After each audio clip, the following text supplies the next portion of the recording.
Good afternoon, Cross Timbers. Today is Monday, October 11th, 2021, and I am Nick Ratcliff.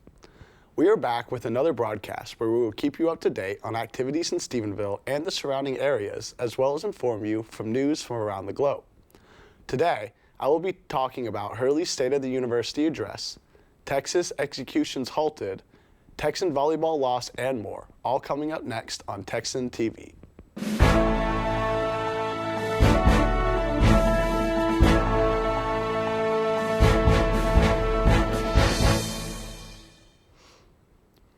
In campus news, on Wednesday, October 6th, President Hurley gave the State of University address for Tarleton State University. In the address, he spoke about climbing enrollment numbers, new degree programs, and renovated facilities on campus. This year, more than $1.1 million were given to students in need. Tarleton has also added 8 new degree programs, started designs for a new facility at the Fort Worth campus, and broke the record for the largest fundraising campaign to date, which averaged $90 million. Hurley said, "We are so blessed to have such visionary friends and family who consistently give more. We are profoundly grateful for their generosity. Their gifts provide life-changing educational opportunities for our students." In local news, Hood County Elections Administrator Michelle Carew officially submitted her letter of resignation this past Friday. Her last day on the job will be November 12th, 2021. This move came 2 months after County Clerk Katie Lang and Commissioner Dave Eagle attempted to oust Carew during a meeting of the Hood County Elections Commission that was summoned by Lang. During this meeting, Republican Party Chair David Fisher made a motion to fire Carew and Lang seconded it. However, the other 3 members of the panel, County Judge Ron Massengill, Tax Assessor Andrea Ferguson, and Democratic Party Chair Adrienne Martin voted against action. Fisher and Lang cited Carew's use of an electronic ballot numbering system that was approved by the Secretary of State's office as their reason for trying to fire her. And now, today's Texas, national, and international news from the Associated Press. Executions in Texas are being delayed after death row inmate John Henry Ramirez challenged the state for hindering his religious freedom. Ramirez requested a spiritual advisor to touch and pray over him during the execution. Texas deemed this request a security risk and disruption to the process. Since Ramirez's execution was put on hold, multiple other inmates have made claims of the same nature, causing more executions to be postponed. The Supreme Court has agreed to hear Ramirez's case, and it could take months for a ruling. Oral arguments will take place November 1st. In national news, a nuclear engineer working for the United States Navy was arrested and charged with participating in espionage-related activities. Jonathan Toby and his wife were arrested in West Virginia on Saturday. According to the Justice Department, just before Toby was arrested, he placed a memory card in an arranged drop location. The FBI started an investigation in 2020 after Toby sent a package to a foreign country with a letter. Toby met with an undercover FBI agent and gave them a blue memory card stored in a peanut butter sandwich. The memory card contained information about United States submarines. After the initial meetup, the FBI continued to meet with Toby for several months. Both Toby and his wife are expected to appear in court on Tuesday. In international news, New Zealand's government announced on Sunday that most of its teachers and healthcare workers will soon be required to get the COVID-19 vaccine.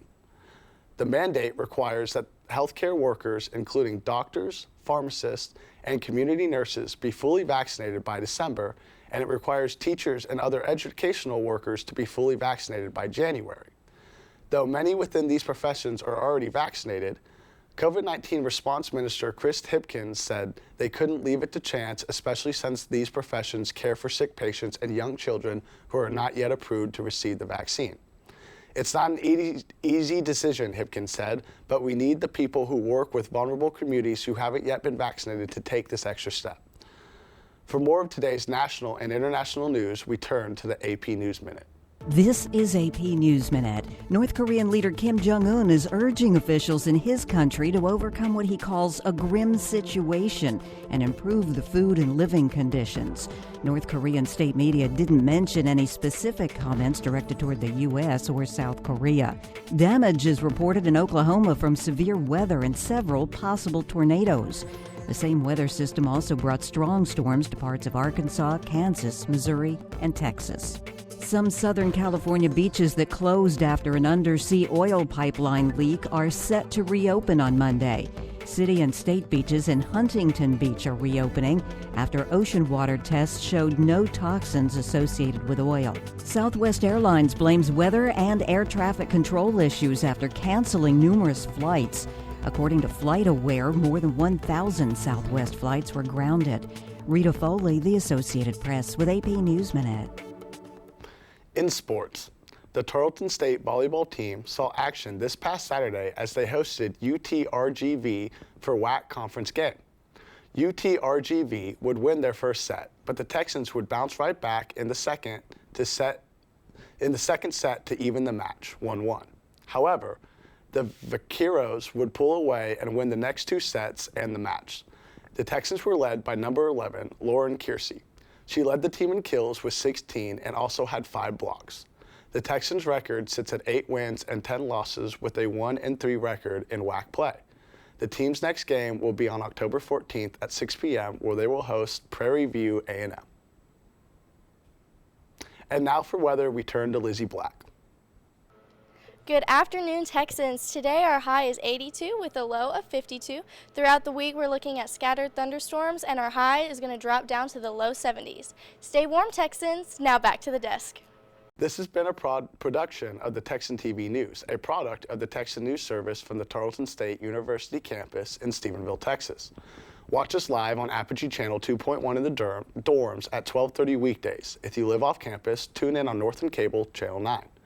You can follow the Texan News Service on Facebook, Instagram, and Twitter, and check out our website at www.texannews.net for all of your latest local, state, national, and international news. Today's broadcast was produced by the Texan TV staff. Be sure to let us know your thoughts and opinions about today's stories in the comments below. Have a wonderful day, Texans.